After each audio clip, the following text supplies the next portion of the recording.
반갑습니다. 이계표입니다. 저는 역사 공부하는 사람입니다. 한국사 공부하고 있습니다. 그 가운데서 시대사로는 한국 고대사, 또 고려시대사, 이렇게 한국의 고중세사를 중심으로 공부를 했고요. 또 주제별로는 우리 선생님이 우리나라에서는 손꼽히는 한국 불교사상사 전공자이십니다. 그 선생님을 아주 존경을 해서 공부길로 들어서게 됐습니다. 선생님들한테 이렇게 키워진 존재였구나, 그런 생각을 한 2000년 넘어서 겨우 하게 되었습니다. 대학원 학번이 80학번인데 상당히 늦게 자신을 조금 이렇게 되돌아보게 된 것 같습니다. 그만큼 뭘 잘 모르고 살아왔던 것 같아요. 어려서부터 역사 공부하는 건 아주 재밌었습니다. 만화책 보는 것 같았어요. 시험 보면 아주 잘했죠. 늘 100점 맞았습니다. 국민학교 때도 그렇고, 중고등학교 때 저보다 점수를 난 사람 못 봤어요.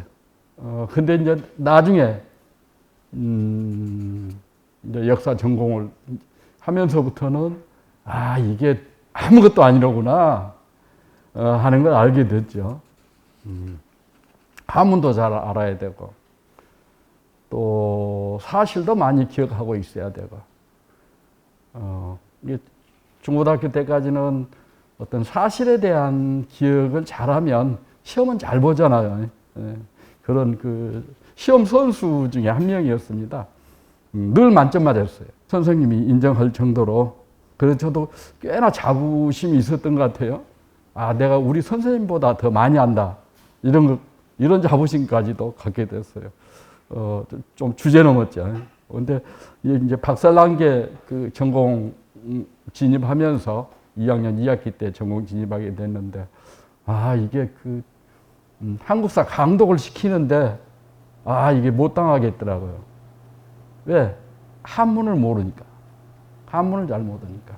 인문계 고등학교 나와서 보통 학생들보다는 한자를 잘했죠. 근데 이제 한문을 하게 되니까, 그때 이제 우리 배웠던 게 한국 최근세사 한국사 강독이었어요. 그러니까 여러분이 아는 동학 농민군, 전봉준 공초, 전봉준 이제 신문서 같은 걸 우리 수업 시간에 배우게 됐거든요.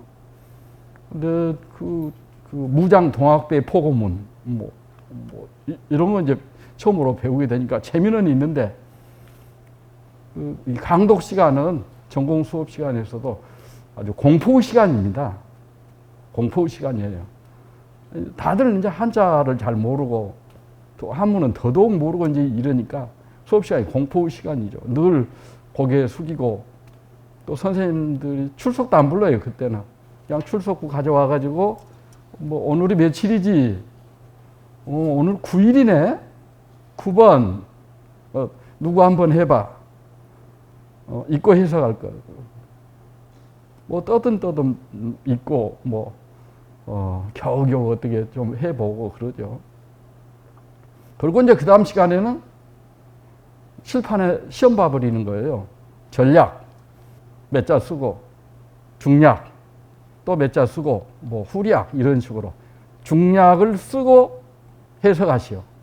이게 암기하고 뜻을 쓰라는 거였어요. 그러니까 이게 지금까지 해온 공부하고는 전혀 다른 공부로 역사 공부를 하게 된 겁니다.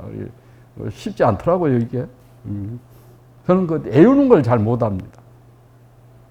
그냥 쓱 들어오면 이렇게 복사하듯이 기억이 되는데 뭘 외워야 되고 이런 걸 좀 잘 못해요. 공부하다 보면 외워야 될 게 많죠. 근데 잘 못합니다.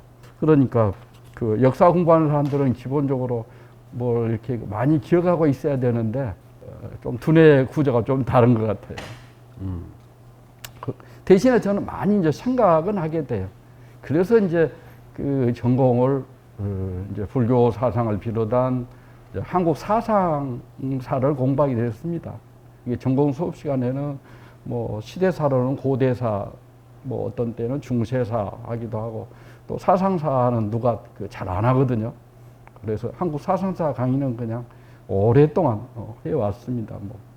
뭐 샤머니즘, 뭐 불교, 유학 이런 걸 이제 매 학기마다 한 강좌씩은 해야 됐죠. 근데 오늘 주문은 이제 무등산과 인물 이번에 1하고 그 다음에 이제 다음 주에 2 하도록 요청을 받았습니다. 근데 분량이 좀 적더라고요. 그래서 그 되게 역사하는 사람들은 그 시간의 흐름 속에서 보니까 2번 강의를 하게 되면은 전통시대하고 근현대 이후하고 이렇게 그 많이 끊어서 이야기를 해요. 또 최근에는 한일합병 이전과 이후 이렇게 끊어서 또 이야기를 하곤 해요. 그래서 원래 그 내 생각은 1910년 이전하고 1910년 이후에 이제 무등산과 관련된 인물 이야기를 좀 하면 되겠다 했는데 그 분량 제한이 있었어요. A4로 뭐 6매 이내, 포인트도 꽤 컸어요. 12포인트인가 뭐 그렇게 12포인트에 6매다, A4 용지로 6매다. 그러면 강의 시간이 얼마 안 되는데. 근데 내가 또 그래서 이상해서 보니까 또 2시부터 4시 반까지 2시 한 반을 하도록 돼 있더라고요. 오랜 그 강의 경험으로 봐서는 이거 오늘에다 맞춰야 되나. 근데 되게 이제 그 복사도 해야 되고 그러니까 이제 분량 맞춰서 해봤습니다. 그래도 좀 오버했어요. A4 용지로는 7매를 넘어서 8매 조금 했는데 6매까지니까 조금 오버했거든요. 근데 오늘 또 와서 다시 이렇게 보니까 2시간 반 하려면 이렇게 제시된 그 일물이 부족하겠다 싶어서 제가 좀 조절을 해야 되겠구나 이런 생각을 했습니다. 이제 말씀드릴 내용은 유인물에 있는 내용이 핵심입니다. 근데 조금 이제 그 제가 중간중간에 살을 더 붙여서 하면 주어진 시간 동안 하도록 하겠습니다. 이 강의 내용은 하나는 무등산이고 다른 하나는 이제 무등산권의 인물, 무등산과 관련된 인물, 무등산권의 인물, 뭐 광주의 인물. 이제 무등산이 그 광주 동부, 북구, 또 화순, 이서, 담양, 남면 이렇게 걸쳐 있잖아요. 그러니까 담양이나 화순도 좀 이야기를 해야 마땅하거든요. 근데 거기까지 하면 너무 흩어져서 그냥 무등산권이지만 광주와 관련된 인물들을 중심으로 해서 말씀드리고자 합니다. 화순 이서면 전통시대 1914년 이전으로 하면 동복현 땅이거든요. 이게 현재 화순은 1914년에 생겨났어요. 그 이전에는 화순군 능주목 동복현 그랬어요. 동복현은 그냥 오늘날 동복면으로 축소됐죠. 그리고 능주목은 능주면으로 축소됐죠. 이제 그 화순군이 이제 그 동복현이나 능주목을 포함한 화순군으로 된 게 일제강점기 때부터 비롯된 거죠. 그래서 이 그 동복현에 관한 또 남면, 담양 남면 그러면 그 창평현이거든요. 창평에 관련된 이야기도 하고, 그러면 이게 주제가 너무 이제 벌어지게 되더라고요. 그래서 그냥 예산도 아마 광주시 예산인 것 같아요. 그래서 좀 제가 한정을 했습니다. 그렇게 해서 이게 살펴보면은 통일신라 때부터 조선 후기 한 18세기까지 좀 살펴보고자 합니다. 원래는 아까 앞에서 말씀드렸다시피 뭐 조선 말까지 1910년대까지 하면은 유산기를 좀 해야 돼요. 조선 후기 이전까지는 무등산과 관련된 문헌 기록이 주로 시로 돼 있어요. 근데 조선 후기서부터는 유산기라고 해서 산문, 기문으로 돼 있어요. 여러분 아는 재봉 고경명 선생의 유서성록, 뭐 나도기의 무등산기, 뭐 이런 식으로 산문으로 기문으로 돼 있거든요. 그러니까 시로 시의 대상이 되었다가 다음에는 그 요즘 말로 하면 이제 기행문으로 쓰여진 유서성록이랄지 무등산기랄지 이렇게 기행문식으로 그 문학에서 장르가 좀 바뀌더라고요. 근데 오늘은 이제 시까지만 말씀을 드리고자 합니다. 무등산은 아시는 바와 같이 행정구역상으로는 광주시 동구, 그리고 또 북구, 또 화순군 이서면, 담양군 남면에 걸쳐져 있죠. 제가 근데 그 광주시 북구 이렇게 막 무등산의 위치를 썼는데 그 동구, 동자가 더 들어가야 되겠습니다. 첫 번째 페이지, 두 번째 줄, 세 번째 줄에 광주광역시 북구와 이렇게 되는데 동구, 북구 뭐 이렇게 광주광역시 북구와 이렇게 했는데 동구가 들어가야 되겠죠, 마땅히. 광주광역시 동구와 북구, 화순 이서, 담양 남면 이렇게 걸쳐 있죠. 여러분이 잘 알다시피 높이는 1187m죠. 우리 시내버스 그 무등산 올라가는 버스가 1187번 있죠. 뭐 다들 기억하시겠습니다. 그리고 1972년도에 무등산 도립공원이었죠. 도립공원 그 석비도 있고 그랬죠. 72년도에 무등산 도립공원으로 되었다가 2013년에 드디어 이제 국립공원이 됐어요. 무등산 국립공원. 현재는 그래서 무등산 국립공원 사무소가 있고 그러죠. 근데 이 무등산이란 이름은 고려 시대부터 나오는 것 같아요. 고려사 기록에 나옵니다. 그래서 그 전에는 뭐였느냐? 이 통일신라 때는 무진학, 무학이었어요. 그러다가 이제 고려 때 무등산이라고도 하고 이 서석산, 상서로울 서자에 돌석자, 이 상서로운 돌이 있는 산, 레인보우 스톤 마운틴 이렇게 되겠죠. 훨씬 그 뭐 레인보우 그러면 훨씬 더 감이 더 다가오죠. 지금이. 또 그 전해지는 걸로는 뭐 무당산이니, 무덤산이니, 무정산이니 이렇게 여러 가지 산 이름을 가지고 있습니다. 근데 가장 일반적으로는 이제 무등산, 그 다음으로는 서석산 그러죠. 그러니까 없을 무자에 무리 등자잖아요. 그러니까 그 무리가 없는 산, 이게 같은 무리가 없다는 거예요. 이렇게 무리가 없으니까 더 이렇게 그 높은 것이 없다는 말이 돼요. 등급이 없다는 말도 되고요. 등급이 없다, 차등이 없다, 뭐 이렇게 할 수 있겠죠. 우리 지역에서는 가장 높은 산이고 또 그 으뜸 가는 그런 산이죠. 그래서 이제 산세가 웅장하고 그래서 그 경치가 참 좋죠. 경치가.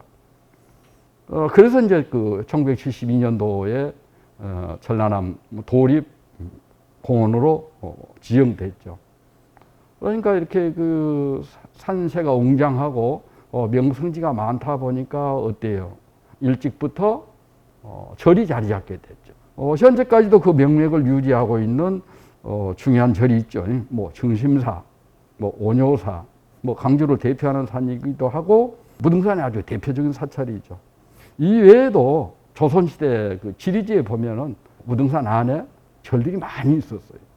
여러분이 이제 무등산 등산하다 보면은 뭐 동화사터,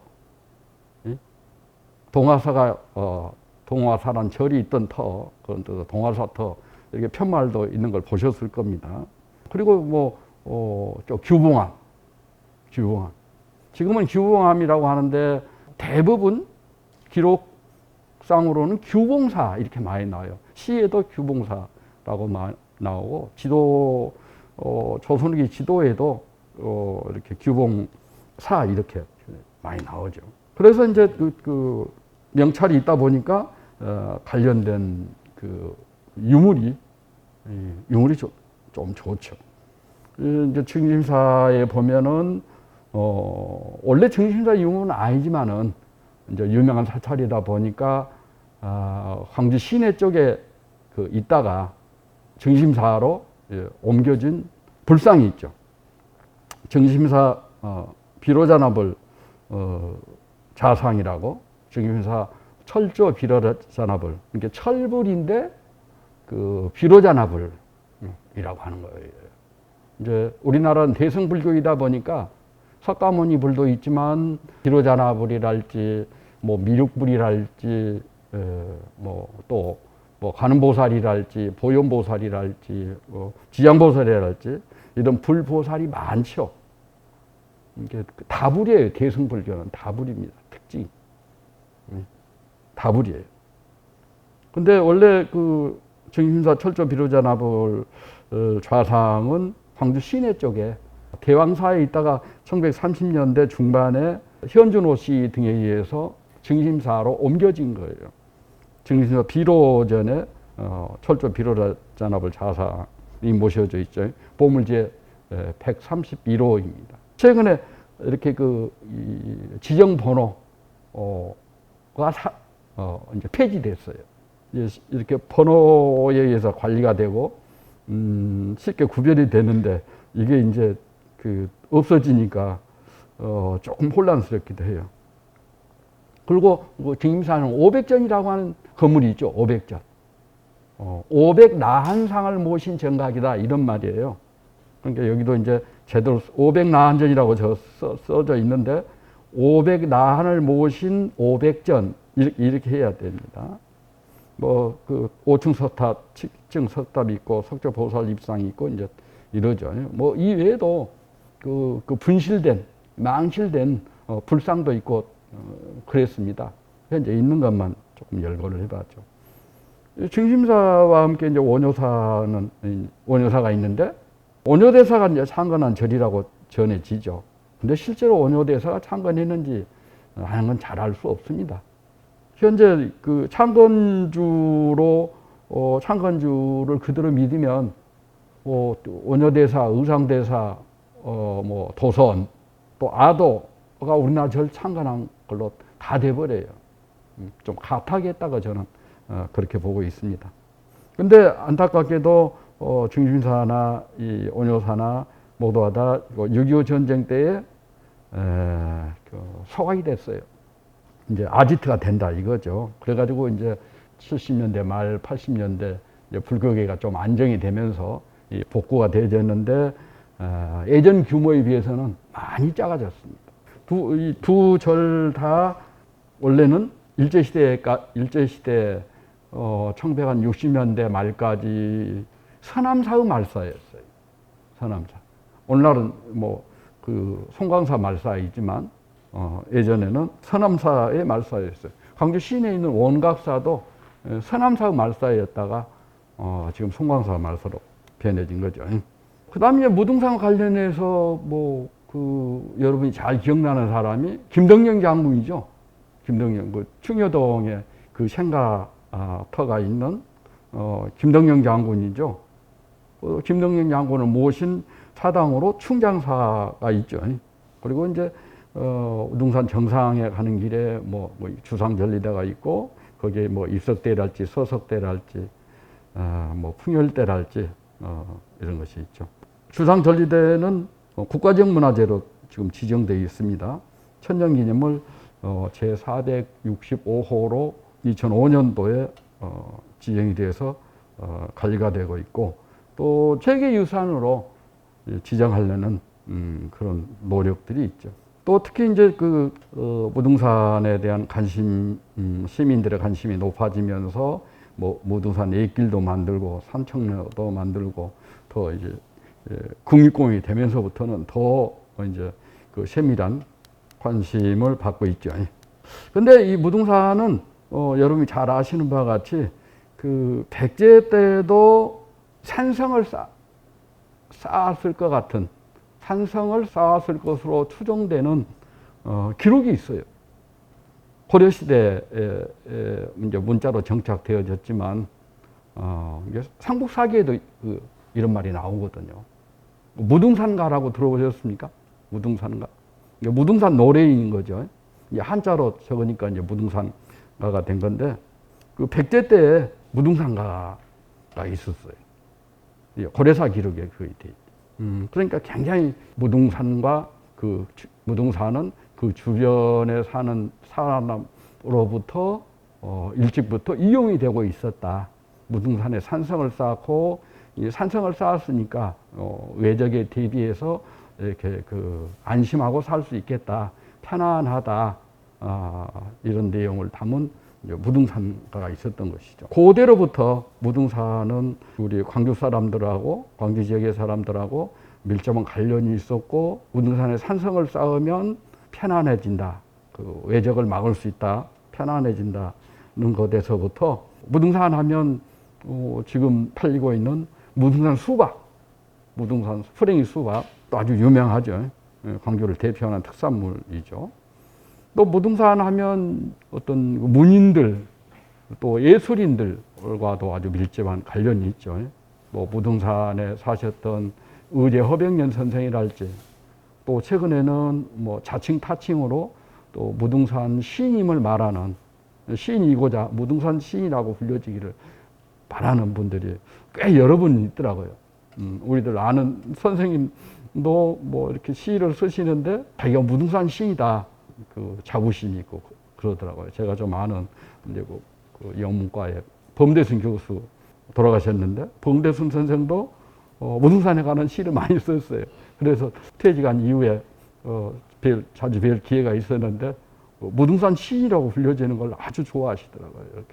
이렇게 많은 문인들, 예술가들이 이 무등산을 배경으로 해서 활동을 하고 그 속에서 이렇게 삶을 풍족하게 하는 그런 광주하고 아주 밀접한 이런 관련을 가지고 있습니다. 대개 무등산 하면 이렇게 큰 도시에 가장 가까운 산이라고 이야기를 많이 하죠. 근데 다른 지역에도 보면 그런 경우가 있는가 이렇게 살펴보면은 대구가 그래요. 대구에 있는 산이 뭐죠? 광주 그러면 무등산 하듯이 대구에는 팔공산이 있죠. 팔공산이 있어요. 높이도 비슷합니다. 높이도 비슷해요. 팔공산 높이가 얼마나 될까요? 1189m입니다. 우리보다 조금 더 커요. 저도 이걸 몰랐는데 예전에 광주시청에 문화재 전문위원을 하면서 요즘에도 아마 그런 교류가 있을 거예요. 미술인 교류가 있었어요. 광주 대구 간에 미술인 교류가 있는데 먼저 대구 미술인들이 광주에 와서 전시하고 또 이렇게 광주 미술인들하고 교류를 하더라고요. 그래서 그분들 이렇게 좀 안내를 해드린 적이 있어요. 그래가지고 대구시청에서 너무 고마웠다고 안내했던 문화재 전문위원 이번에 같이 오면 좋겠다 해가지고 같이 한번 가봤어요. 그래가지고 팔공산을 답사가 아닌 그냥 이렇게 편한 마음으로 한번 가봤는데 그때 1189m라고 이야기를 하더라고요. 그러니까 뭐 대구의 팔공산, 광주의 무등산 이렇게 광주만 있다고 광주의 무등산이 이렇게 대도시에 가장 가까운 산이다, 유일하다 말하면 안 됩니다. 대구도 대도시이고 높은 산 팔공산이 있잖아요. 그러니까 우리가 광주를 무등산을 너무 사랑한 나머지 막 우리만 뭘 가지고 있어 막 그렇게 자랑하고 싶은 심정은 이해는 하지만 사실과는 좀 달라요. 대구에 팔공산이 있듯이 광주도 이제 이렇게 그 부동산이 지역민들로부터 크게 이제 그 애호되는 그런 면이 있지만 유일한 건 아니고요. 대구에 팔공산이 있습니다. 그래도 이제 우리 지역에서는 광주 무등산 아주 그냥 그 대표성을 가진 그런 단어로 이렇게 생각을 하죠. 근데 그 백제 사람들이 무등산에 산성을 쌓고 외적의 침입에 이렇게 안심하고 살고 있다는 그런 그 노래를 했다는 기록이 고려사에 나오고 있습니다. 아까 그 말씀드렸다시피 이제 고려 때 무등산이라고도 하고 또 서석산이라고도 한다고 그랬죠. 근데 고려 때 보면은 무등산이 광주 지역 사람들에게 신앙이 대상이 되고 있어요. 신앙이. 이미 통일신라 때 그 소사라고 그래서 대사, 중사, 소사 이렇게 해가지고 좀 낮은 단계의 소사로서 그 제사, 그 산신에게 제사를 지내는 그런 산이에요. 근데 고려 시기에 들어와서 무등산의 그 산신에 대한 제사가 한층 격이 더 높아지고 있습니다. 높아지고 있어요. 관련된 기록이 두 번이나 나옵니다. 1173년에 나오고 1281년에 나오고 그래요. 이게 1273년이면은 어떻습니까? 70무인 정권이 끝나고 이렇게 올해 40년에 걸친 몽골과의 전쟁이 이제 강화 조약이 이루어지면서 몽골의 고려가 예속되어가는 그런 상황이죠.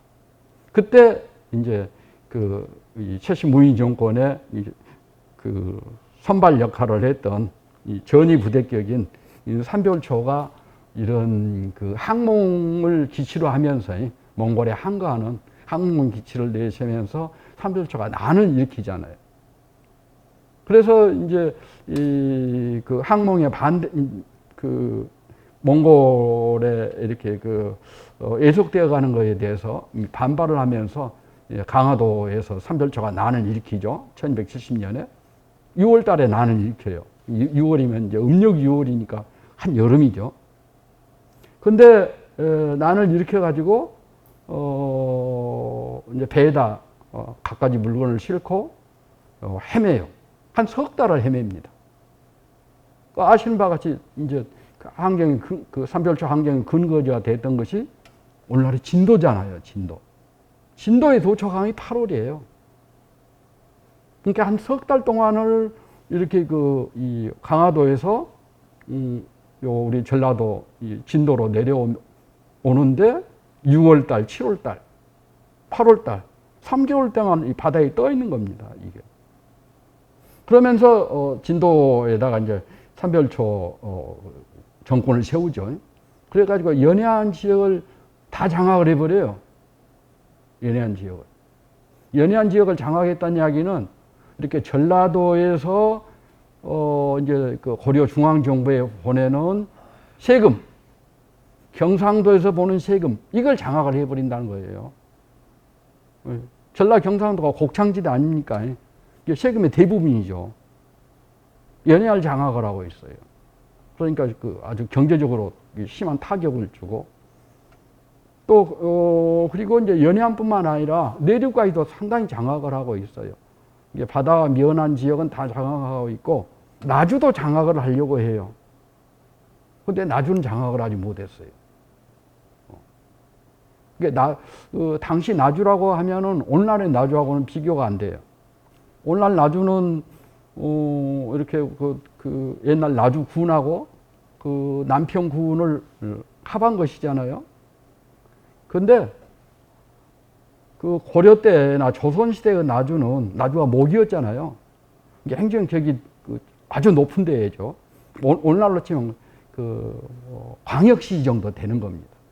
그러니까 남평이 포함되지 않았지만은 광역시나 다름이 없어요. 행정격이 높고 또 관할 구역이 엄청 넓어요. 오늘날 우한 삼양면 일대 있죠? 오늘날 남학 도청이 있는데 거기도 나주 땅이에요. 무안에 있지만 남아 거기는 또 나주예요.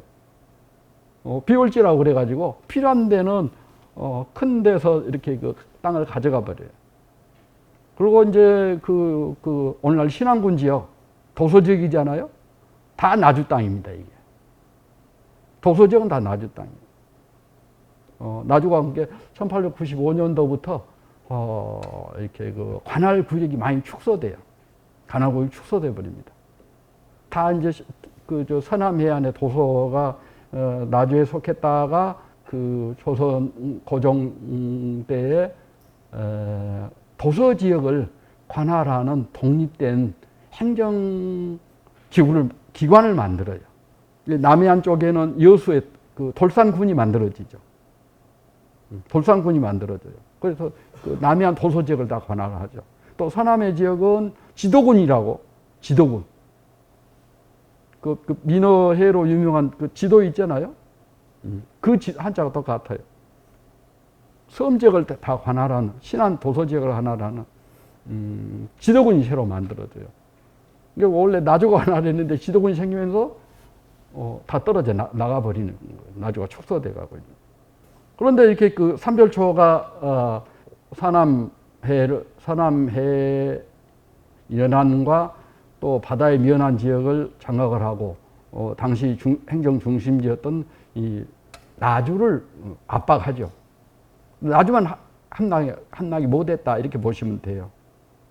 그런데 그때 모등산 산신이 이렇게 은밀한 가호를 베풀었다고 해가지고 그에 대한 보답으로 무등산 산신에게 자기를 더해주고 봄, 가을로 제사를 받들도록 했다고 하는 고려사 기록이 있습니다.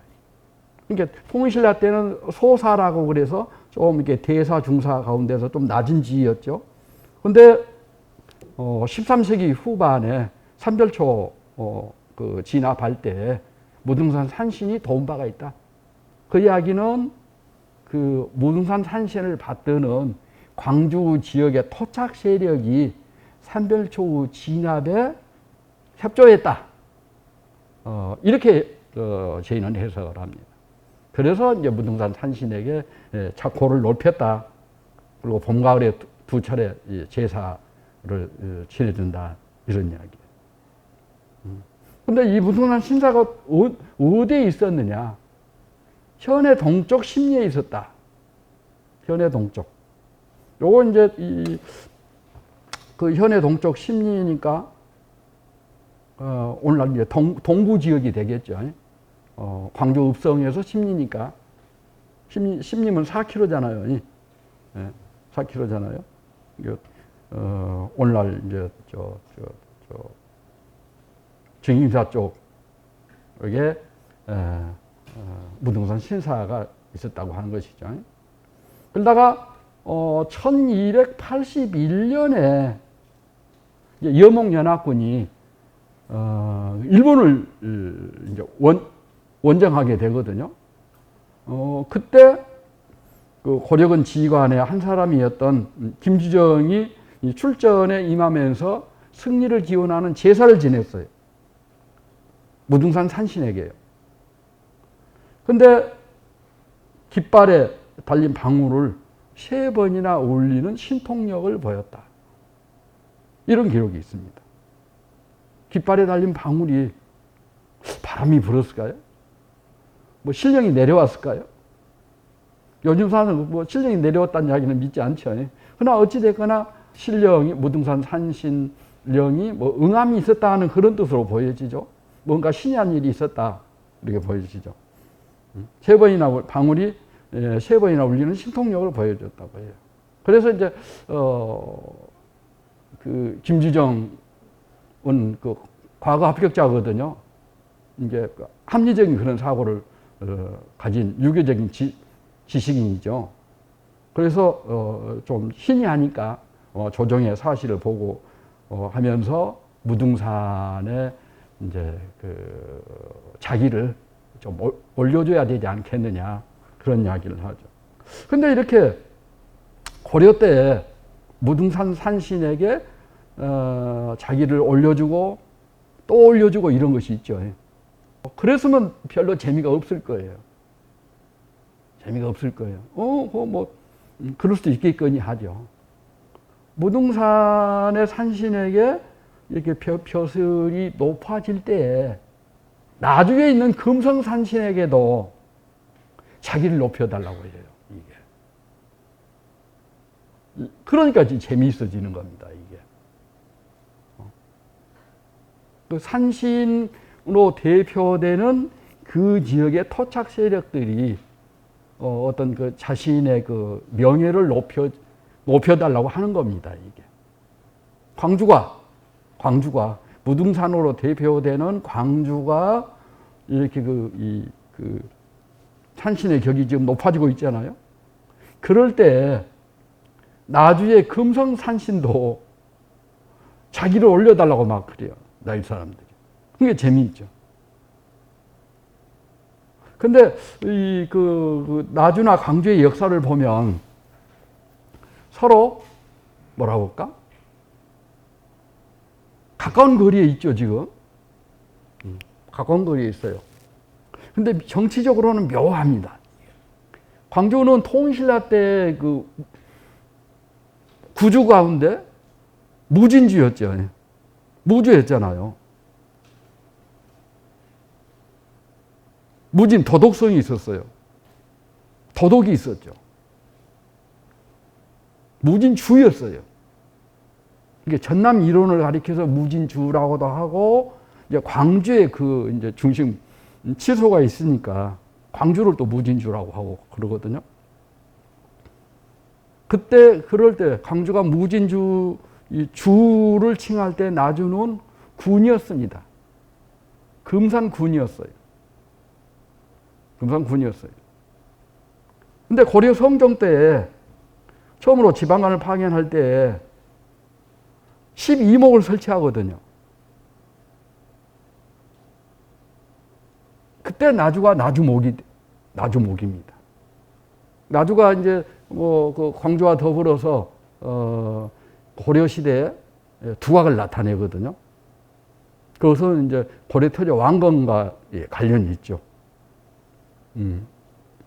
태봉을 세운 궁예 휘하의 장군이었던 송악의 호족 왕건이 태봉군을 이끌고, 태봉의 이제 수군을 이끌고, 해군을 이끌고 후백제후 후방 지역인 나주를 공략을 하죠. 먼저 이렇게 이렇게 진도라든가 이렇게 이런 그 섬을, 도서 지역을 공략을 하고 영산강을 거슬러 올라오면서 후백제의 군사들하고 싸우죠. 903년에 나주를 장악을 해버립니다. 후백제의 배후 지역을 장악을 해버리는 거예요.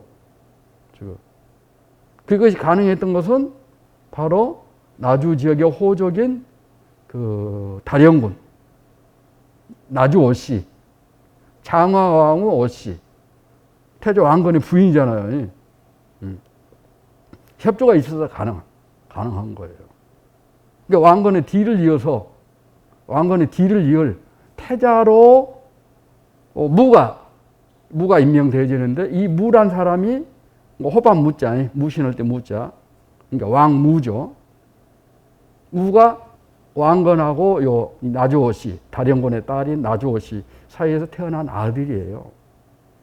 이 무가 태자로 임명이 되고 왕건의 뒤를 이어서 고려 2대 임금 회종이 되잖아요.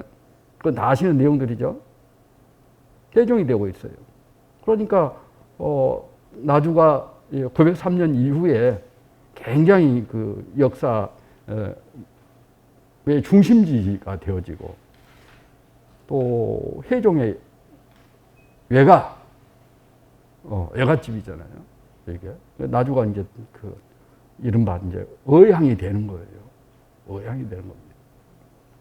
이제 나주에 나주 오시들은 왕건을 도와서 고려를 통일 국가로 하는데 지대한 공헌을 했죠.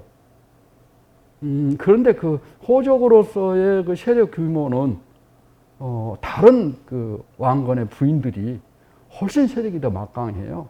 충주 유씨랄까, 저 황주 황보씨랄까, 이런 세력 아주 대호족들이에요. 그런 대호족들 충주 이씨나 이 황주 황보씨 그에 비하면 이 나주씨는 세력이 측미하다, 세력이 약하다 이렇게 되어 있어요. 이제 해종이 왕위를 계승하기 태자로 책봉되어지고 그 2대 임금이 되기는 했지만은 해종이 오래가지를 못하잖아요. 이 충주 이씨의 아들인 이 3대 정종, 4대 광종이 아주 막강하잖아요. 광종은 독재 정치를 했던 인물로 아주 널리 알려져 있잖아요. 그 세력 대호족에 연관되어서 이렇게 세력이 막강한 거예요.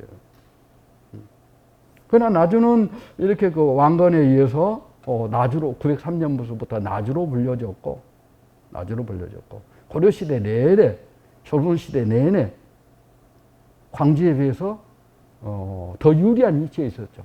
더 중심에 있었죠. 그런데 이미 고려 때에 그러니까 그 나주하고 광주하고 지역적으로 조금 서로 이렇게 비교해서 우열 높고 낮음이 서로 이렇게 뭐 시기한다고 그럴까? 경쟁 관계에 있다고 할까? 그런데 같이 하고 있는 거죠. 그러면서도 고려 조선 내내 비교해서 보면 나주가 더 우월한 위치에 있죠.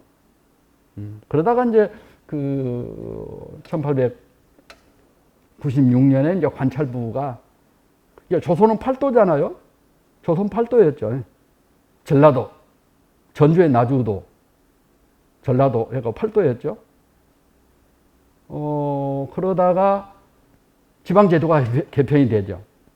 전라도 관찰부가 전주에만 있지 않고 이제 확대 개편되어지면서 뭐 전주부, 나주부, 이게 나주에도 관찰부가 생기죠. 그 다음에 이제 갑오경정 때 이렇게 지방제도 개편이 있게 되면서 나주에 주었던 관찰부를 광주로 옮기게 돼버려요. 그래서 이제 광주가 광주 관찰부, 전남 관찰부가 돼요. 이게 남북도제가 시행이 되어지면서 전라남도의 관찰부를 광주에 두게 됩니다. 그래가지고 이제 행정적으로 광주가 이렇게 전남의 가장 수부가 되는 거예요. 근데 도시가 되는 것은 한참 지나야 되잖아요. 잘 아시는 바와 같이. 그걸 시발로 해서 광주가 오늘날처럼 호남 제1의 도시로 가게 되는데 상당한 시간이 필요하게 되죠. 이게 그냥 관찰부를 옮겼다고 그래서 훨씬 낮았던 이렇게 군세가 광산군이 갑자기 세가 커질 수가 없죠. 많은 시간과 노력이 있어야 가능했죠. 지방제도 개편, 또 이런 무등산과 또 금성산, 무등산과 금성산 이렇게 하면서 지역적인 우열을 산신을 통해서 보여주고 있는 것입니다. 그러니까 이 산악신앙은 자연신앙이잖아요, 지금. 그래서 그 지역민들하고 밀접한 관련이 있습니다. 산신의 우열을 논하는 내용이지만 그 지역의 그 지역 내에서의 위상과 관련이 있음을 관련되어 주는 겁니다. 그러니까 금성산이 높아지면 광주가 높여달라고 막 그래요. 나주가 높아지면 그 산신을 빌어서 이야기를 하고 있는 겁니다.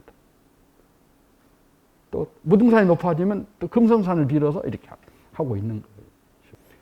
이제 그 다음에는 이어서 이제 그 무등산과 관련되는 인물, 무등산 아래에 있는 큰 도시인 이제 광주와 관련된 인물들, 여러분이 아는 인물들이 꽤 많죠.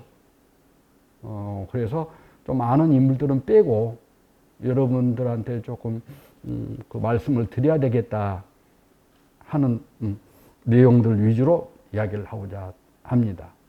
그러니까 이게 고대에서도 뭐 마한이랄지 백제랄지 이 지역에 속했잖아요. 그러니까 마한 시기의 광주, 뭐 백제 시기의 광주 관련된 인물이 있으면 좋은데 나오는 인물은 없습니다. 이 통신라 때 들어와서 통일신라 그 초기인 신라 문무왕 때 광주의 주리 향이죠. 광주 주리로서 이름이 있는 사람이 있어요. 안길입니다. 안길. 성씨가 안씨가 아니고 성씨가 없는 안길이에요. 그 안자가 성씨 안자가 아닙니다. 그냥. 특히 고대 사회에서 이 성을 가진다고 하는 것은 유력한 가문인 걸 말해요. 그러니까 뭐 보통 사람은 성이 없죠. 우리나라의 그 성씨를 말할 때 본관이 어디냐 이걸 꼭 묻잖아요. 성씨가 뭐요? 그러면 저 같으면 이제 그 한평이 갑니다. 한평이 갑니다. 뭐 광산 김갑니다. 이렇게 이야기를 하잖아요. 근데 이렇게 그 성씨 앞에 붙는 그 지명, 본관은 고려 때에 확립되어진 것이고요. 신라 말에 이르러서 비로소 유력자들이 중국식의 성을 갖게 되었습니다. 삼국시대 그 건국자, 시조, 건국 시조들, 뭐 고주몽, 박혁거세, 뭐 김알지, 이런 사람들 원래는 성이 없었습니다.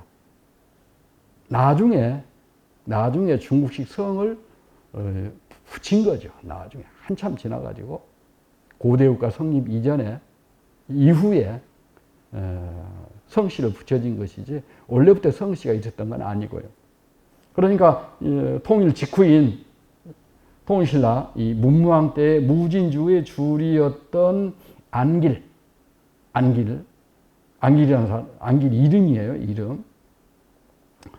그는 이제 그 무진주의 주리였는데 문무왕의 이 동생 이 거득공이라고도 있고 때로는 차득공이라고도 있고 그래요.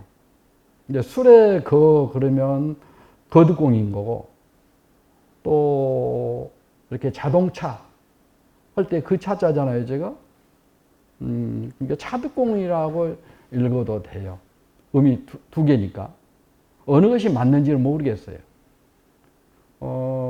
저희 배울 때는 거득공이라고 우리 선생님은 그렇게 읽으시더라고요. 근데 요즘에는 차득공으로 읽는 사람이 더 많아졌어요. 이제 그 문무왕이 재상으로 임명하려고 하니까 재상이 되기 위해서는 많이 알아야 된다. 지방 사정에 밝아야 된다. 지방을 좀 둘러보고 난 뒤에 재상으로 취임하겠다 이야기를 하거든요. 그래서 저 강원도 쪽도 둘러보고 우리 지역 광주에도 와서 이제 둘러보다가 무진주의 주리였던 이 안길을 만나게 돼요. 안길이 이제 주리니까 아무래도 좀 생활이 넉넉했겠죠. 그래서 이 거득공을 잘 대접을 해요. 그리고 이제 헤어졌는데 경주에 가서 이 거득공이 재상이 되었습니다. 근데 광주에서 대접을 잘 받으면서 떠나면서 하는 말이 자기가 이제 경주에 어디에 산다고 대충 가르쳐 줘요. 그래서 이제 무진주의 줄이니까 이제 공무상으로 안길이 그 왕경에 올라가서 일을 보게 됐어요. 그래가지고 뭐 그 거득공이 자기 집이 있다는 위치를 가보니까 이게 재상가거든요. 이게 보니까 감히 쳐다볼 수 없는 사람을 광주에서 만났던 거죠. 그래서 서로 이제 상봉을 하죠. 그래가지고 이 거득공이 자기를 극진하게 대접했다 해가지고 큰 상을 내리죠. 땅을 하사하죠. 땅을. 성부산 아래의 땅을 무진주 안길에게 주고 또 소목전이라고 해서 불화변에 썼잖아요. 그러니까 그 땔감을 얻을 수 있는 땅을 또 주는 거예요. 고려시대 그 전시과 있죠. 밭전자에 땔감 시자잖아요. 이게 전지와 함께 시지를 준 거예요. 전시과에서. 세금을 받을 수 있는 농토를 주고 또 땔감 시지를 또 주거든요. 땔감을 얻을 수 있는 땅을 줘요. 그러듯이 여기서도 보면 땅도 주고 또 소목전이라고 해서 이렇게 그 나무를 태울 나무를 얻는 밥 이걸 주고 그러죠. 그러니까 이런 게 이제 관리했던 것 같아요. 농토와 그 뗄감 얻을 수 있는 땅을 한꺼번에 주는 것, 한 세트로 주는 것. 이렇게 상수리 제도를 말할 때 꼭 이렇게 그 안길 이야기가 나오는데 요즘에는 또 이제 조금 그 달리 봐야 한다는 그런 견해를 가진 사람도 있는데 대체로는 상수리 기원을 말할 때 이 그 거듭공과 이 안길의 이야기를 꼭 이야기를 하죠. 그러니까 이 통일신라 초기에 이 안길이라고 하는 사람이 무진주의 주리였고 그 상수리 제도가 있어가지고 왕경인 경주하고 이렇게 광주를 이제 왕래하면서 행정 업무를 보는 사람으로서 있죠. 그 다음에 이제 좀 한 100년쯤 뒤에 염장이라고 하는 사람이 있어요. 염장은 아마 안길은 아마 처음 들어보신 분들이 많을 테고, 염장은 많이 들어보셨죠. 여러분들 뭐 염장 지른다. 그런 말도 생각이 나실 것 같고, 또 염장은 그 드라마에도 나온 적이 있죠. 그 장보고 드라마에 나왔었죠. 염장이라고도 하고, 또 이렇게 한자를 좀 달리 쓰기도 하고, 또 염문이라고도 하고 이렇게 돼 있죠. 이 장보고 휘하의 5무장 가운데 한 사람이에요. 원래는 장보고 사람이었어요. 근데 여러분이 아시다시피 장보고를 암살한 사람이잖아요. 그러니까 장보고를 배신한 사람이죠. 장보고는 청해진 대사잖아요. 잘 아시는 바와 같이. 신라 이제 하대에 들어서, 신라 하대는 780년에서 신라가 망하는 935년까지를 말하는데, 신라 하대에는 왕위 계승 절창전이 치열하게 벌어졌어요. 장보고가 살았던 830년대, 40년대, 50년대, 30년대부터 40년, 50년대는 왕위 계승 분쟁이 아주 치열했던 때예요. 서로 가까운 왕족끼리도 서로 죽고 죽이고, 천한 매부지간에도 이렇게 서로 살해하고 죽이는 그런 상황이었거든요. 근데 이 청해진의 1만 군사를 건드린 이 장보고가 이 왕위 계승 분쟁에 뛰어들게 되는 겁니다.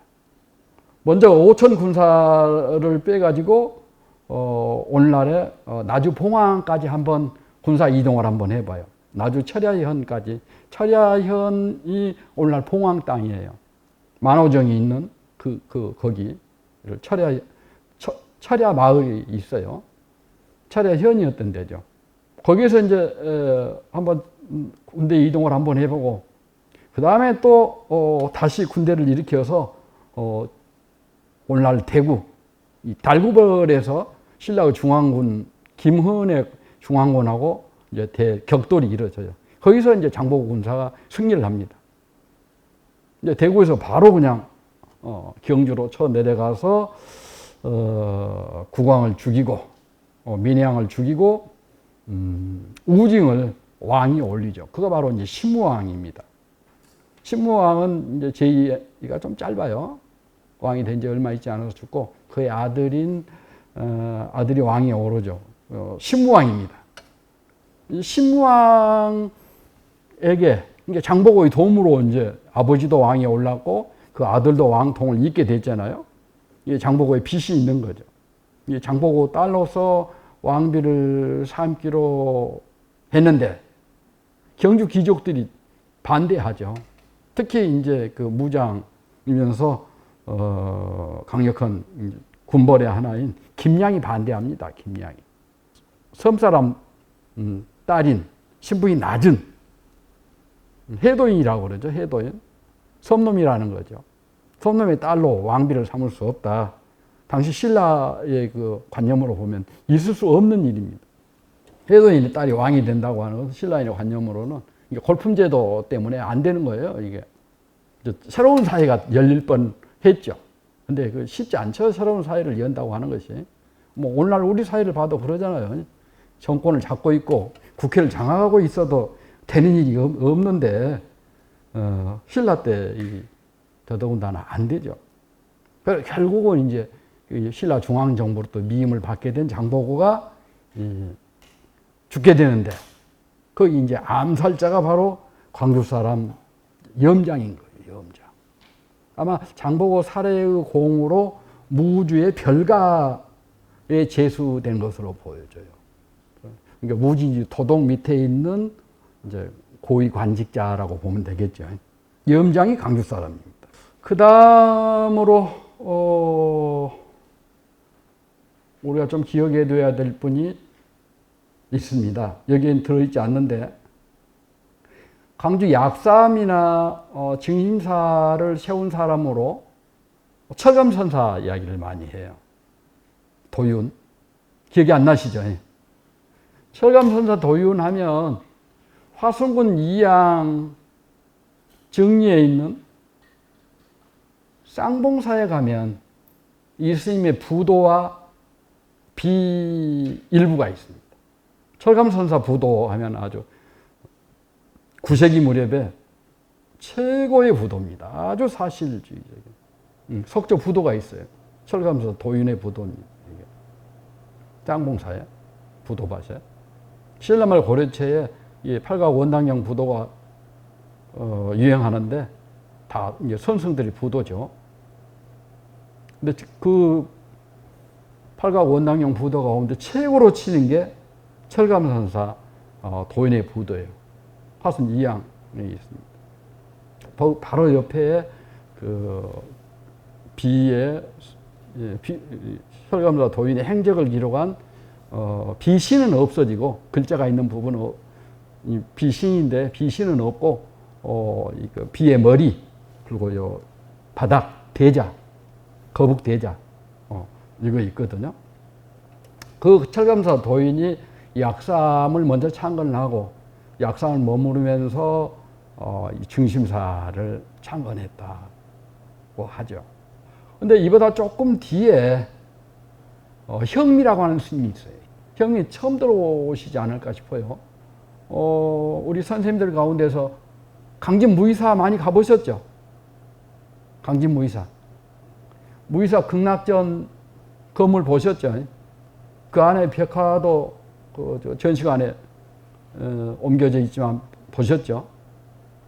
그러니까 극락전하고 그 전시관하고 그 중간에 탑도 있고 탑보다 더 큰 규모의 비석이 하나 있어요.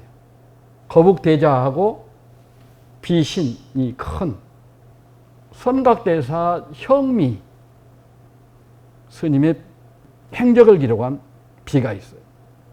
근데 이분이 속성이 최씨예요. 광주 사람입니다. 형미가. 광주 출신의 최씨가 15살에 출가를 해가지고 장흥 보림사 가지산문을 개창한 보조선사 최징의 제자가 되어가지고 왕건이 그 나주를 공략하고 강진까지도 다 그 나주 영향력 아래에 있는 거예요. 그때 당시에. 그러니까 왕건이 이제 그 나주를 점령하고 확보한 다음에 태봉으로 철원으로 회군하죠. 그럴 때 왕건을 따라갑니다. 궁예한테 결국 죽임을 당해요. 왕건이 이제 궁예에 반발해서 쿠데타를 통해서 궁예를 몰아내고 고려라고 하는 새로운 나라를 세우죠. 그런 촉발의 계기가 된 게 바로 이 형리의 죽음입니다. 아주 왕건 쪽에 가까운 승려인데 중국 유학 갔다가 귀국할 때 그 서남 해안에 그 제해권을 장악한 사람이 903년 이후에는 왕건이에요. 근데 905년에 이 형미가 중국 유학 마치고 귀국하잖아요. 왕건의 도움 없이는 귀국할 수 없습니다. 이게 쉽게 말하면 미국이나 유럽에서 공부하고 비행기 타고 어디로 들어오겠어요? 인천공항으로 들어오겠죠. 그 미군이 카불 공항 장악하고 있듯이 그때 당시에 이렇게 제해권을 장악하고 온 사람의 협조 없이는 못 들어오잖아요. 특히 서남해안으로 선승들이 막 귀국하거든요. 남중국에서 오니까 서남해안으로밖에 못 와요. 그때 서남해야 제역군을 장악한 사람이 왕건이잖아요. 기관해가 905년입니다. 903년 이후에 그 서남해야 제역군을 장악하고 있는 왕건이잖아요. 왕건의 도움을 받아서 이렇게 기국을 하고 그 왕건의 영향력이 미치는 강진의 무의사에 주석을 하게 되고, 왕건이 이제 군사를 되돌려서 이제 북쪽으로 옮겨갈 때 이 형님이 따라갑니다. 형님은 선승이에요. 선승입니다. 중국 그 선종 계보로 치면 운고더웅의 법을 받았다니까 운문종 스님이에요. 운문종 계통의 선종, 중국 선종으로 치면 운거더웅 법안문익 계통이 이제 선법을 이어받은 거거든요. 그래서 이제 이렇게 그 법안종, 운문종, 법안종 이렇게 볼 수 있는 거거든요. 그건 이제 좀 전공적인 거니까 빼고라도 왕건과 연결된. 그러니까 이제 궁예로부터 미움을 받죠. 궁예로부터 아주 참혹하게 죽어요. 이 비문에 보면은 형미 스님이 죽자 뭐 산천이 흐르는 것을 멈추고 막 그런 표현이 있어요. 하늘이 놀라고 땅이 놀라 솟구치는 뭐 그런 표현이 있어요. 이게 천지개벽할 만한 큰 사건이었다 이거죠. 그 직후에 왕건이 이제 궁예를 축출하는 군사 쿠데타를 단행을 해요. 이게 그 계기를 마련하는 촉발되는 계기가 된 분이 이 형미예요. 근데 이 강주 사람입니다. 이 사람. 이 무의사의 그 극락전 옆에 큰 비가 있는 사람. 두 번째 시간에 처음 살펴볼 사람은 지원입니다. 지원. 무진주 성주입니다. 무진 도독부의 성주예요. 견훤이 892년에 신라 서남해 지역에서 군사를 일으켜서 광주를 장악하고 북쪽으로 전주, 완산주까지 장악을 하게 되죠. 그래서 오늘날의 광주와 전주는 견훤의 이제 핵심적인 지역이죠. 그런데 지원이라고 하는 사람이 견훤의 사이입니다. 패밀리죠. 무진 도독부의 성주로서 왕건이 903년 이후에 나주, 그러니까 전남의 서남부 지역을 장악을 해버렸어요. 그 나주하고 광주는 앞에 말씀드렸듯이 아주 가깝잖아요. 후백제의 배후 지역을 나주를 장악함으로써 후백제가 배후 지역을 장악을 해버린 거예요. 그 전남 이론을 장악하고 있던 무진주로서는 이제 혹을 하나 달게 된 거죠. 근접 지역에 그것도 후백제 견훤 세력의 아주 핵심 세력이 무진주 도독일 수밖에 없는 이유가 있죠. 장인인 견훤의 적극적인 지원, 배려하에 지원은 무진 도덕성을 굳게 지키고 끝내 항복하지 않았다고 할 정도로 후백제에 충성을 다한 사람입니다. 이 지원의 지자가 못지자예요, 못지자. 그래서 이제 광주 지시의 시조라고도 하죠. 근데 이때의 그 지원 시절에는 그러니까 그 10세기 초반에 무진주 도독을 지냈던 지원의 생존 시기에는 이 지원의 지는 성씨가 아니었을 겁니다. 한참 뒤에 나중에서 지시 쪽에서 시조로 추앙되는 인물로 된 것이지 성씨를 의미하는 지자는 아니란 것입니다. 당시 이름. 당시 10세기 무렵에 성씨를 가진 사람은 흔치 않습니다. 아주 유력자 아니고서는 못 가져요. 지역 거점의 성주이긴 합니다만은 지원 정도가 이렇게 그 성씨를 칭하지 못합니다. 이게 굉장한 유력자라 해야 돼요. 견훤의 견씨도 그 나중에 성씨가 된 것이지 당시로서는 성씨로 보기 어렵습니다. 이 견훤 아버지라고 초용된 사람이 상주 지방의 호족 아자개잖아요. 아버지가 아자개이고 아들이 견훤이고 그렇잖아요. 그러니까 아자개나 견훤이나 그 맨 앞자가 성씨일 수 없는 겁니다. 당시에 그 성씨를 가진 사람은 대단한 세력가, 왕과 같은 그런 그 대단한 사람이 아니면 성씨를 갖기가 이렇게 어렵습니다. 지원이라고 하는 사람 좀 기억을 해두시면 좋을 것 같고요. 이제 이후부터는 이제 고려시대의 그 무등산과 관련된 시문을 남긴 사람들, 시를 남긴 사람들. 가장 먼저 떠오른 사람이 이제 대각국사 의천이에요. 의천. 의천은 여러분 다 아시다시피 그 국사 시간에 많이 배우셨죠? 문종의 넷째 아들입니다.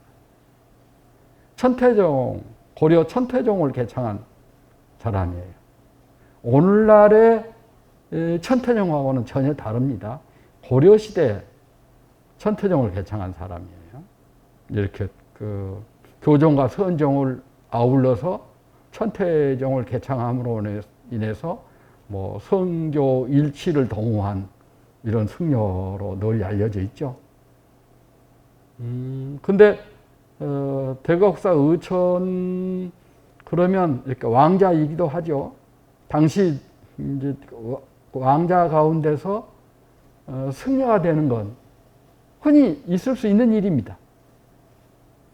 고려시대에 유력 가문의 아들들이 여럿 있으면 한 사람 정도는 당연히 승려가 되는 것이 일반적인 관행이었습니다. 문종이 아들들을 불러놓고 누가 승려가 될 것인가 이렇게 물어요.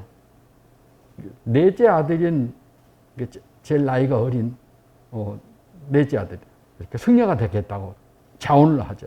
그래서 승려가 됐어요.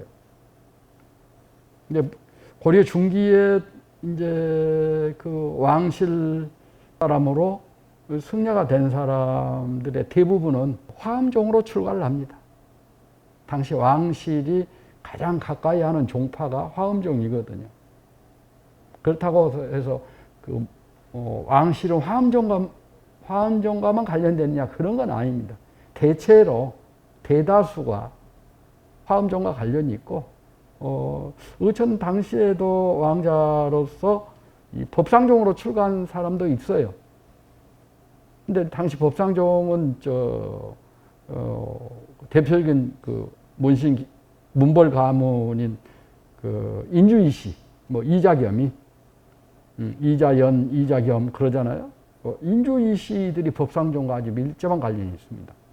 인주씨 세력들, 인주이씨 등의 문벌 귀족들이 대체로 법상종을 후원하고 왕실은 화엄종을 이렇게 후원하는 이런 게 대세였습니다. 대세에 따라서 의천은 출가를 했는데 당시 화엄종을 이끌고 있던 경덕국사 난원에게 출가를 합니다. 화엄종 승려로 생의 대부분을 보내죠. 그래서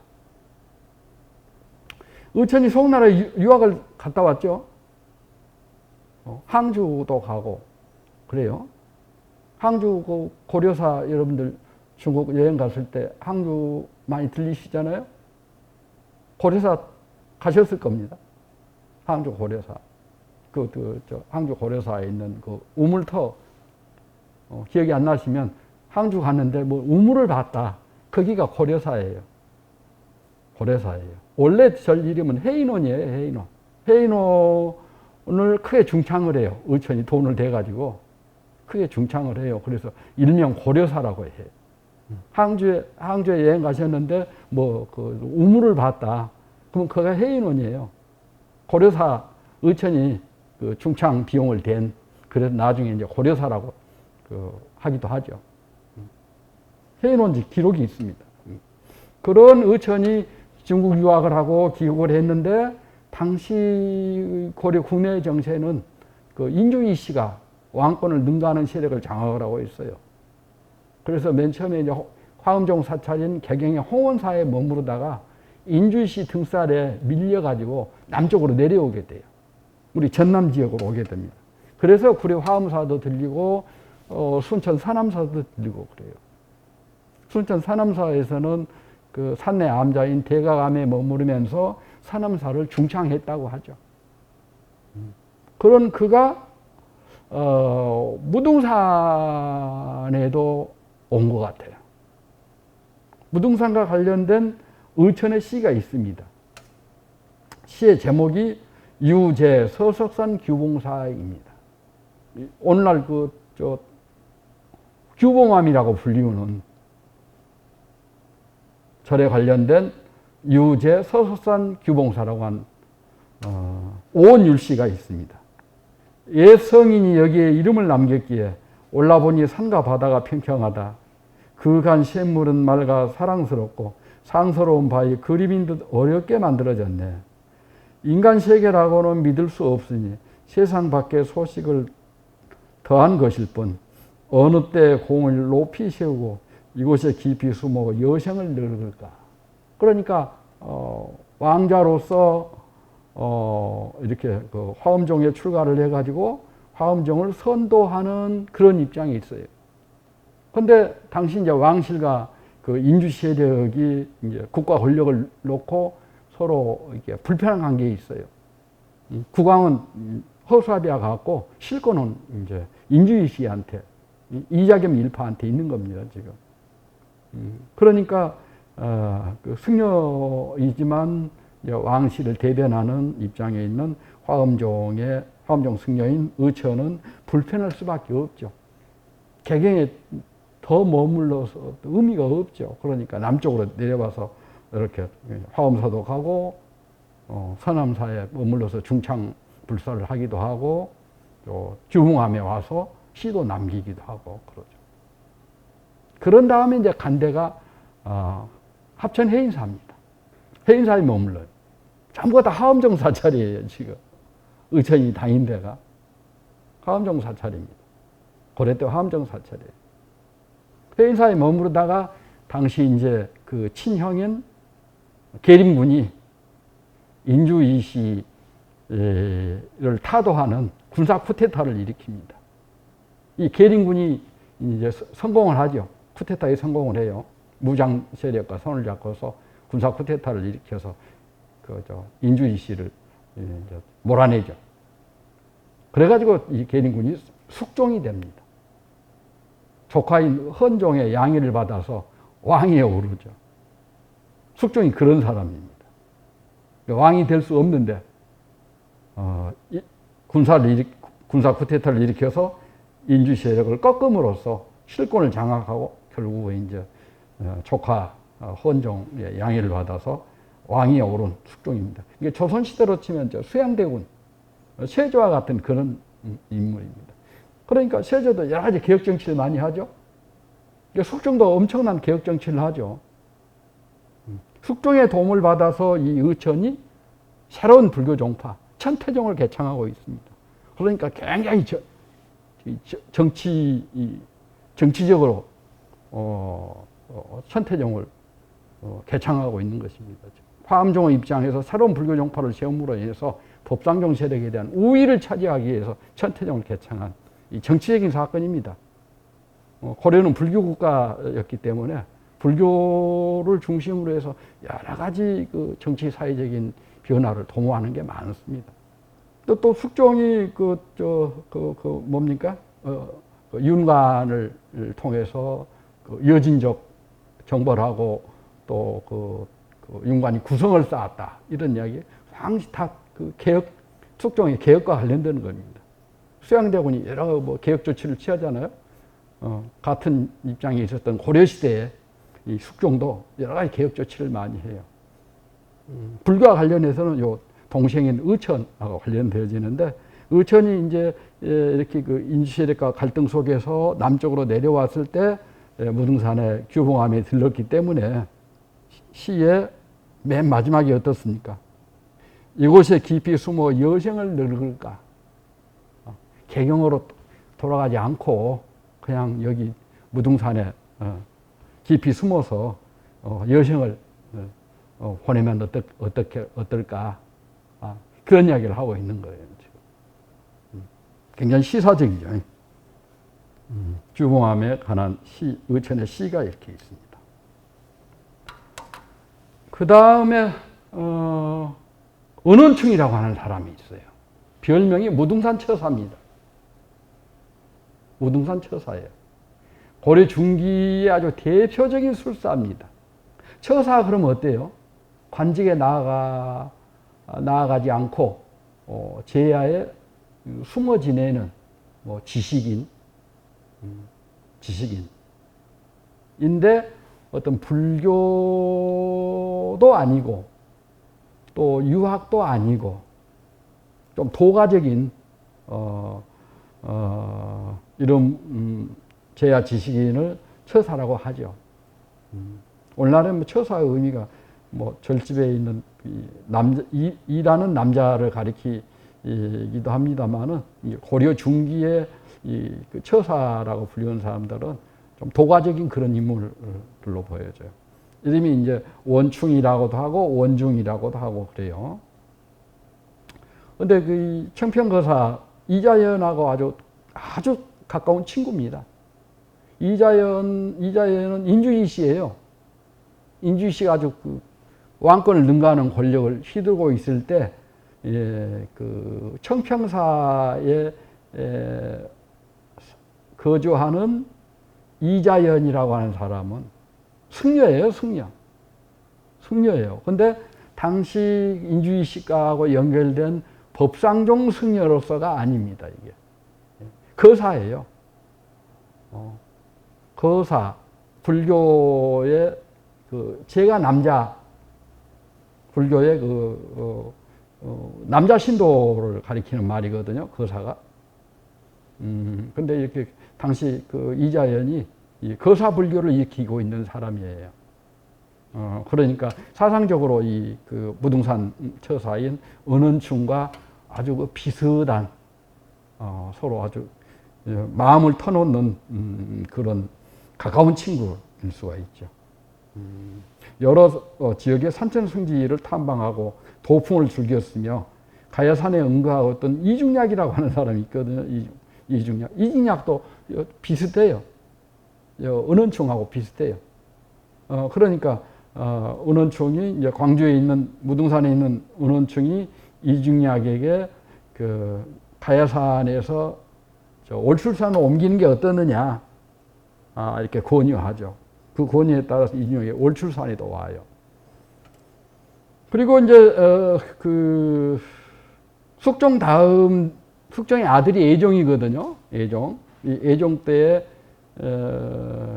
그 남경천도를 주장하기도 해요.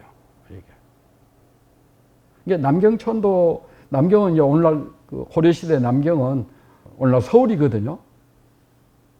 이제 경주를 동경이라고 하고, 오늘날 경주를 신라시대의 동경이라고 하고, 오늘날 서울을 남경이라고 하고, 또 오늘날 평양을 서경이라고 했죠. 서울이 지금 서울 경자를 쓰는 도시가 고려 때 동경, 남경, 서경이죠. 또 개경은 이제 황도고 진짜 수도고. 고려 시대에는 서울이 삼경제였어요. 특히 고려 중기에 삼경제였어요. 수도가 세 군데란 이야기예요. 삼경제는. 이제 그 신라 때 수도였던 동경은 이제 그 예우해서 동경이지만 수도는 아니죠. 고려 중기의 수도가 셋이에요. 삼경이에요. 보통 그 수도는 한 군데만 두잖아요. 그런데 중국이나 이제 우리나라의 경우에 그 수도가 한 군데일 때도 있지만 어떤 때는 양경, 그러니까 수도가 둘인 거죠. 양경. 중국의 당나라 때 수도가 양경제예요. 당나라 때 수도가 두 군데인데 양경제라 두 군데인데 낙양이 당나라 수도죠. 오늘날 시안이라고 불리는데 시안도 수도예요. 그러니까 어떨 때는 황제가 낙양에 있기도 하고 어떨 때는 또 시안에 있기도 하고 그러죠. 고려 때에는 삼경제였어요. 특히 고려 중기에. 그래서 이 개경에 머물던 국왕이 서경에 가기도 하고 그러죠. 또 남경에 가기도 하고 그래요. 근데 남경에 오는 경우는 거의 드물죠. 서경에는 가끔 갑니다. 서경에. 특별한 일이 있을 때 서경에 가죠. 왕의 행차가 그 왕도를 벗어나는 건 드문 일이죠. 근데 서경은 들어가요. 뭐 인종도 그 묘총난 때 관련된 임금이 인종이잖아요.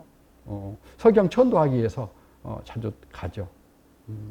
그런데 이 은원충이 이 남경 천도를 주장을 해요. 그러니까 조선시대에 그 고려의 수도인 개경을 버리고 한양으로 천도를 하잖아요. 그 이전서부터 자꾸 이제 이런 논의들이 있는 겁니다. 조선시대 국도를 정할 때에 뭐 계룡산이네, 뭐 한양이네, 이렇게 막 거론이 되잖아요. 계룡산이 그 신도안으로 한때 이제 수도가 이렇게 그 정해지기도 했죠. 그러나 결국은 이제 한양 도성으로 확정이 되잖아요. 그런데 그 정서 고려 때 이미 고려 중기에 남경천도를 이야기하는 사람이 있어요. 그 은원충이라고 하는 사람이에요. 우리 무등산에 살았던 무등산 처사로 알려진 은원충입니다. 아마 처음 듣는 분일 수 있죠. 은원충. 무등산과 관련해서 아주 중요한 그런 인물입니다. 무등산 처사니까. 그 다음에 이제 고려 중기의 문인으로 김극기라고 하는 사람이 있습니다. 이 김극기는 아주 시를 많이 남겼어요. 무등산과 관련된 시뿐만 아니라 다니는 곳곳마다 시를 남겼어요. 지방을 많이 돌아다녔어요. 이 김극기에 대해서는 그 한국학 중앙연구원에 계셨던 분이 따로 뭐 책을 낼 정도로 기록이 많이 남아 있어요. 시문이 많이 남아 있습니다. 규봉사라고 하는 시를 남겼죠. 우리 전라도에서도 곳곳을 다니셔가지고 많은 시를 남겼어요. 우리 지역에도. 규봉사는 이렇게 문인들이 많이 찾고 또 시를 꼭 다 이렇게 남기시더라고요. 같이 한번 읽어보시게요. 이상한 모양이라 이름 붙이기 어려워. 올라와 보니 만상이 평평하구나. 돌 모양은 비단으로 만들어낸 듯 봉우리는 옥을 다듬어 이룬 듯 명성을 밟으며 속세의 자취를 막아내니 그윽한 곳이라 도의 마음 더해지네. 이렇게 어떻게 속세의 인연을 끊을까 부자하면서 무생을 배우리라. 무생. 그러니까 없을 무자, 생활생자 하죠. 무생. 불교의 궁극적인 목표는 그 이고 등락입니다. 이고. 고통을 떠나, 고통을 여의고, 등락, 즐거움을 얻는 것입니다. 그런데 그것은 그 금생에서의 감각적인 즐거움이 아닙니다. 그것은 해탈과 열반입니다. 해탈과 열반이에요. 죽어야 가능한 세계입니다. 이게 이제 무생입니다. 없을 무자 날생이잖아요. 태어나지 않아야 돼요. 태어나지 않아야 돼요. 우리는 지금 인생으로 지금 태어났죠. 사람으로 태어났어요.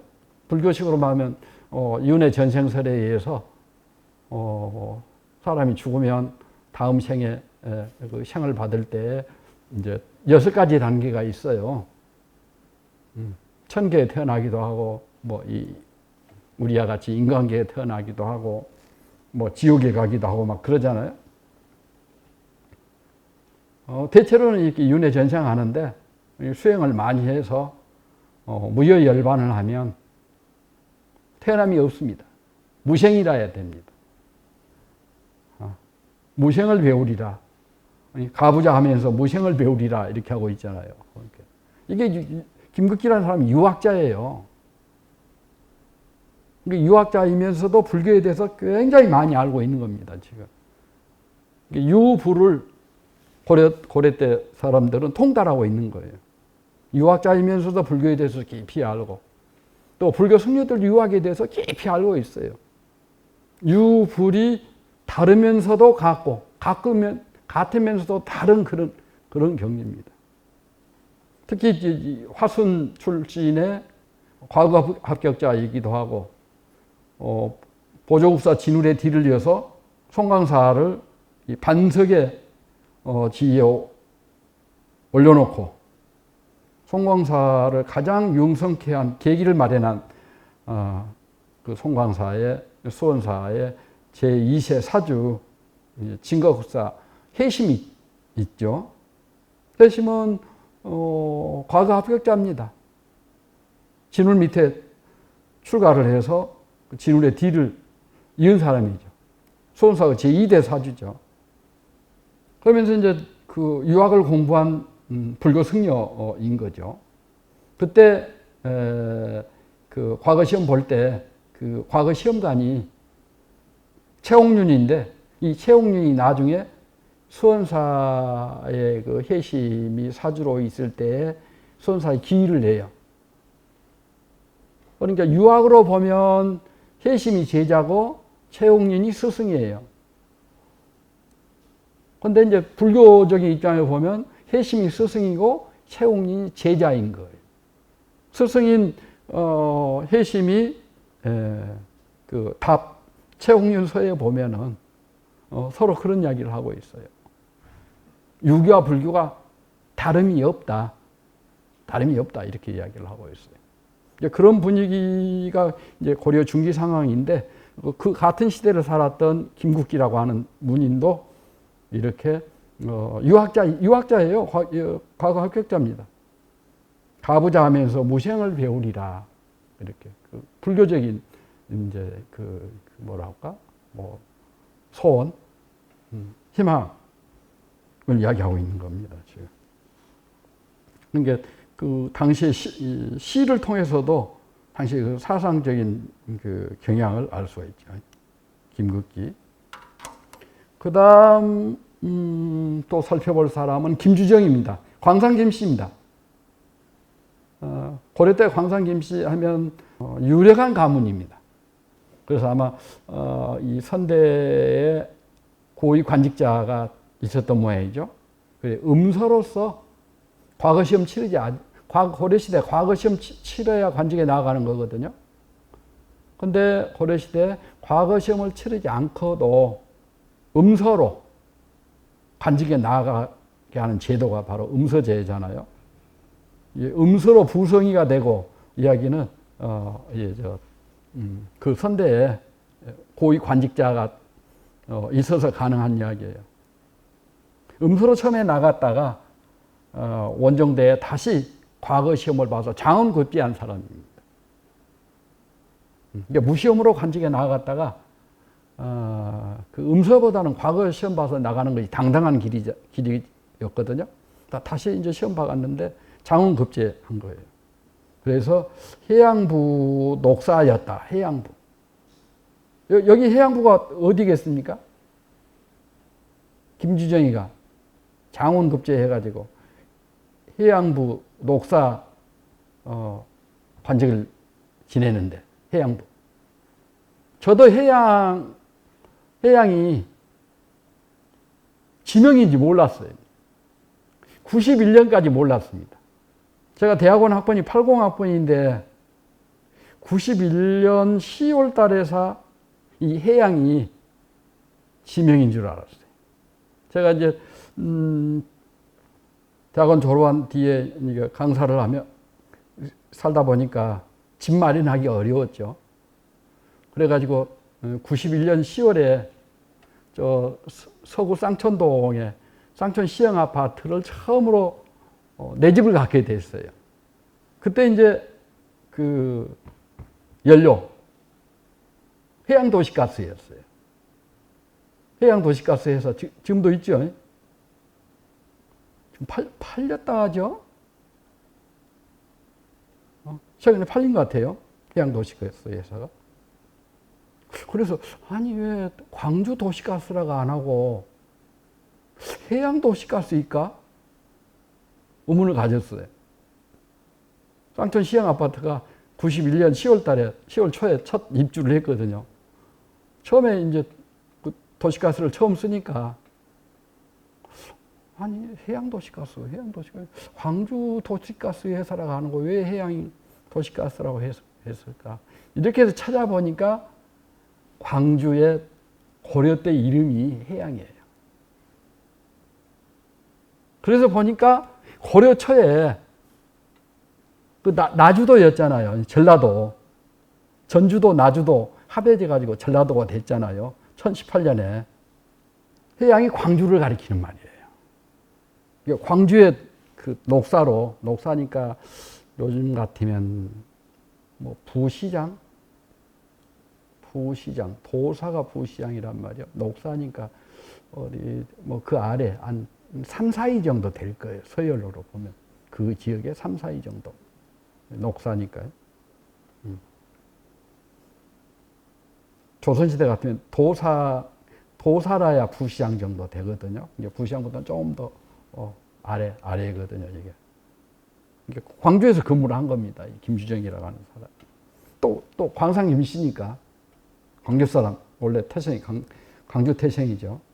그러나 이렇게 음서제로 나아간 걸로 봐서는 아마 그 개경에서 낳고 이렇게 벼슬살이하고 그러면서 이제 연고지가 있는 해양부 녹사로 이렇게. 근데 김주정은 앞에서 살펴봤듯이 이렇게 김반경과 함께 1281년에 여몽 연합군을 이끌었던 고려 측의 장군 중에 한 사람이에요. 김반경이가 대장이에요. 언양 김씨예요. 김반경은. 김반경이라는 사람은 많이 들어보셨죠, 여러분들? 여몽 연합군의 총 대장이에요, 이 사람이.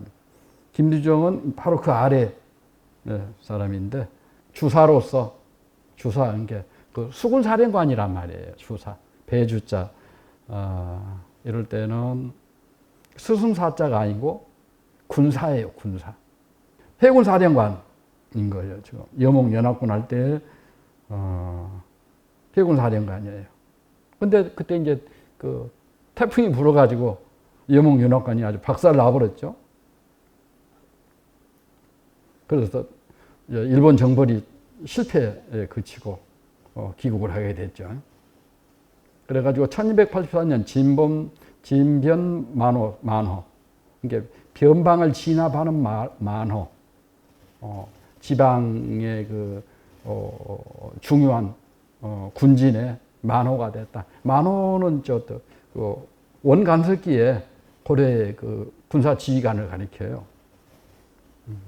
진변 만호가 돼서 해안 불미스러운 사건으로 뭐 청주 목사로 자천되기도 했는데 바로 이 김주정이 13세기 중반 후반에 광주를 대표하는 그런 인물이고 여몽연합군 그 수군사령관 했던 사람이죠. 광산 김씨니까 마땅히 맞아. 광산 김씨의 대표적인 그 인물이죠. 그 다음에 이제 조선 시대로 와서 여러분 잘 아는 매월당 김시습도 무등산에 관한 시를 남겼어요. 뭐 김시습 그러면 별명이 오세신동이죠. 어려서부터 아주 대단한 이렇게 그 천재로 불렸어요.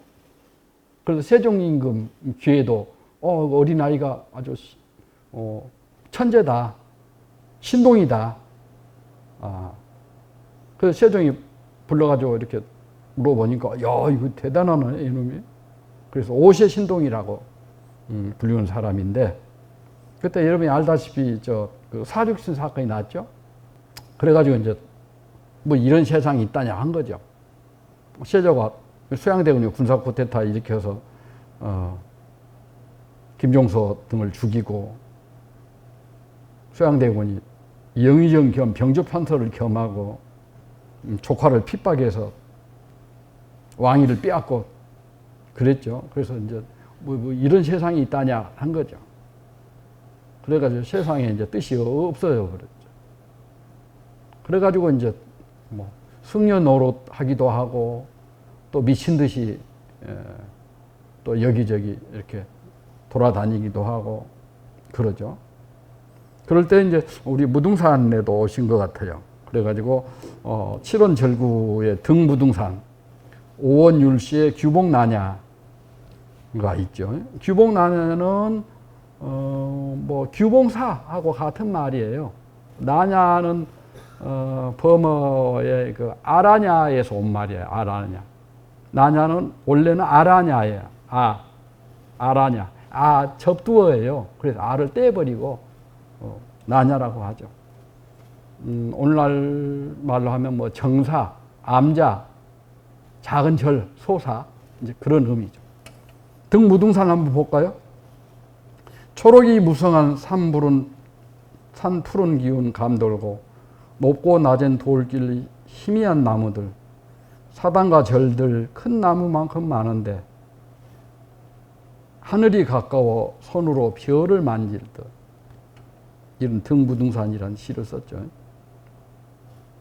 무등산을 오르면서 읊은 시인데 무등산에 사단과 절들이 어찌 많은지 큰 나무만큼 많았다고 하고 있어요.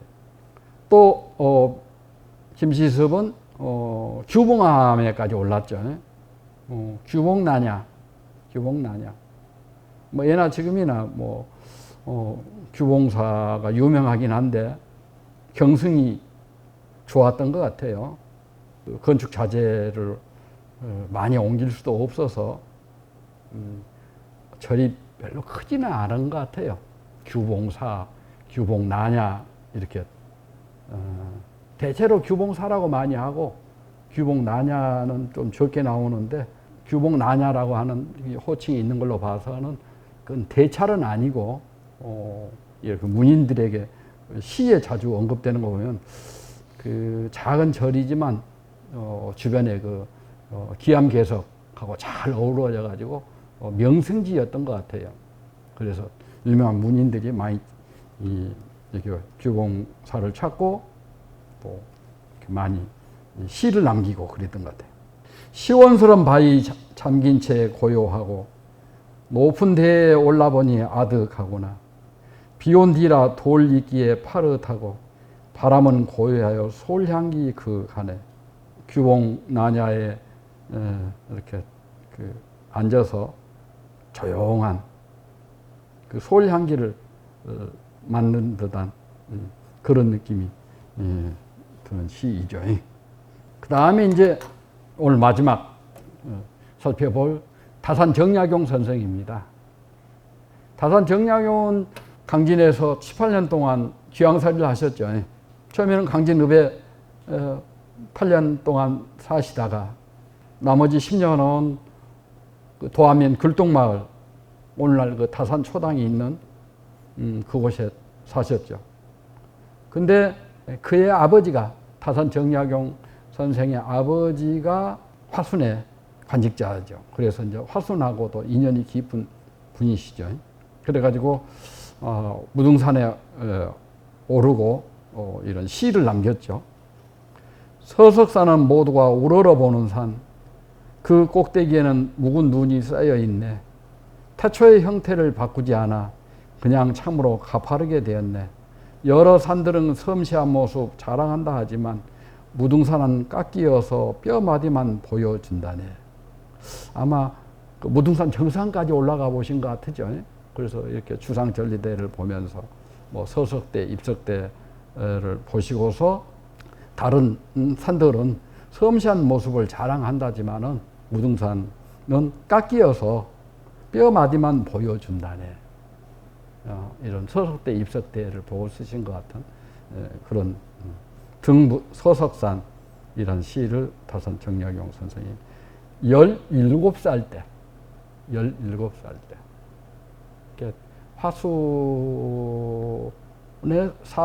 하순에 그 살고 있을 때에 이렇게 무등산을 오르신 것 같아요. 그러면서 이런 시를 남기셨어요. 우리 광주 사람들은 아침에 일어나면 해 뜨는 동쪽 무등산을 바라보죠. 그 페이스북에 보면 그 월산동 덕림산에서 그 무등산 해 뜨는 걸 바라보면서 이렇게 그 사진을 남기는 젊은 친구가 있어요. 지난 여름에 그 양림동에서 그 전시회도 하고 그러더라고요. 그래서 해 뜨는 동쪽 무등산을 바라보면서 아침을 시작하고 낮에는 이렇게 해가 움직이니까 무등산 산 그림자가 광주 시내를 덮고 있죠. 또 저녁에는 무등산 품속에서 우리가 그 잠을 자죠. 그래서 광주 사람들은 무등산을 바라보면서 그 안에서 일생을 보내는 그런 느낌이 들었습니다. 부족하나마 여기까지만 말씀을 드리겠습니다.